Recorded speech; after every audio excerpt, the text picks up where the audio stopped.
My name is Fawzi Hanano. I'm Chief Development Officer at Cornish Metals. So at South Crofty, we're sitting on a resource of about 6 million tons, grading 1.5% on average of tin, making this one of the highest grade tin resources in the world, highest that's not currently in production. I don't think anyone can get on their day anymore without tin somewhere in some shape or form. It's in our mobile phones, our computers, our cameras, our cars. Anything with an electrical or electronic connection contains tin.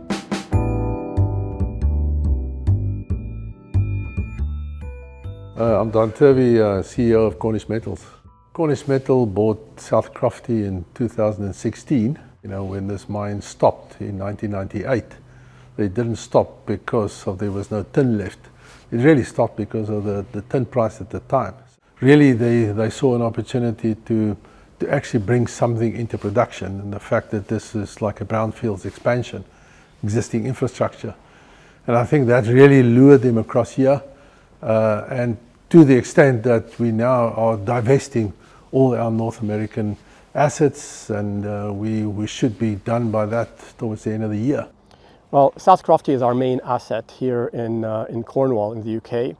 This is an underground tin mine, a very high-grade tin mine that was in operation for about 400 years before it closed in 1998. And Cornish Metals is looking towards bringing this back into production in 2028. My name is Lauren Beveridge and I'm Chief Geologist for Cornish Metals.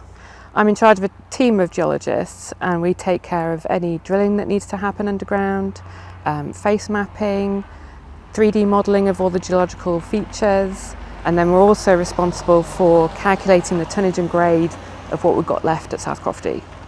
Behind me you can see the new cook's kitchen shaft. Underneath is, and this is the head frame, underneath is the shaft that goes all the way down to about 770 meters. We are currently dewatering the mine and refurbishing the shaft. We're down about halfway, about 360 meters. South Crofty is really unique in terms of its heritage. It's been an operating mine for over 400 years before it closed. But it's really exciting to bring the project into the modern era of mining, and we can make a huge difference in terms of our impact on the local economy.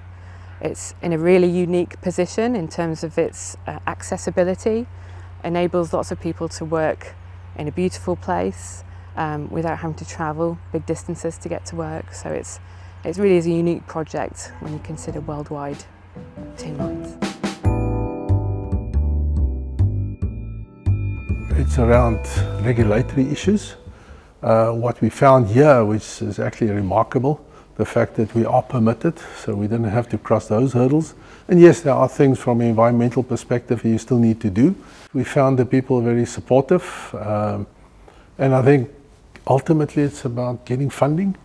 I think that's the biggest hurdle for any project, getting that funding. We were very excited to be able to do that funding. Getting the National Wealth Fund to join us, I think that was a huge win for this project. So my name is Charles Larty, and I'm what's called Head of Markets with the Department for Business and Trade. And what I do is I work with our embassy teams across North America and South America and enable investors who are looking to either enter or scale in the United Kingdom.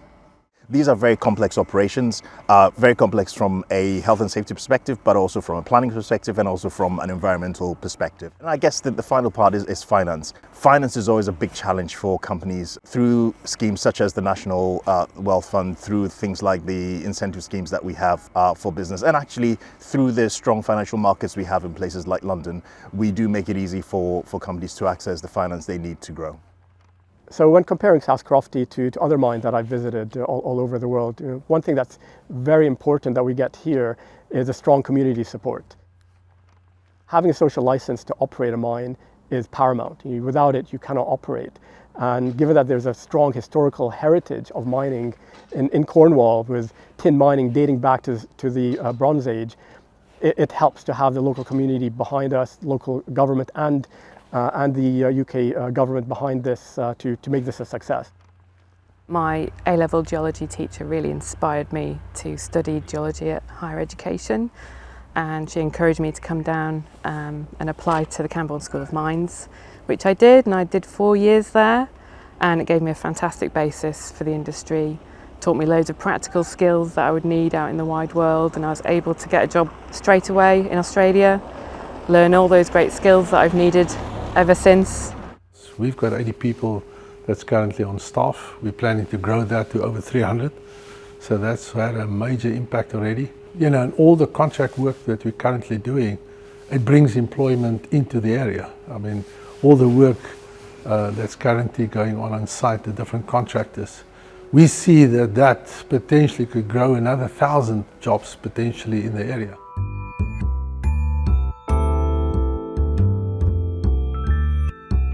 I suppose I'll put the level of support we've given in three buckets. So it's the finance and grants, the advocacy, and then the ministerial support. So let's take the first. I think the highlight is the 28.6 million that has come through from the National Wealth Fund. But that, I suppose, precedes a whole range of other actions that have been taken by a long list of actors. On the advocacy piece, it's about helping, I suppose, cross-government departments understand the importance of the South Crofty mine. And then the third bucket, I guess, is the ministerial interest. Without that, I suppose we wouldn't be here. We wouldn't be in the position where we would have secured the monies from the National Wealth Fund. Any mine like this, an underground mine, you need about 50,000 items to run a mine. And that's going to come from as close as possible we can get it. You know, anything from a hydraulic pipe, you know, to a tire, to fuel, to whatever. You know, we need that to keep the mine going. That will create opportunities for business around this area to actually start up and provide those services to us, and not only to us, but to others as well. It would be great if you come and talk to us, and then we can begin to design specific support systems for anyone who is interested in investing in the UK.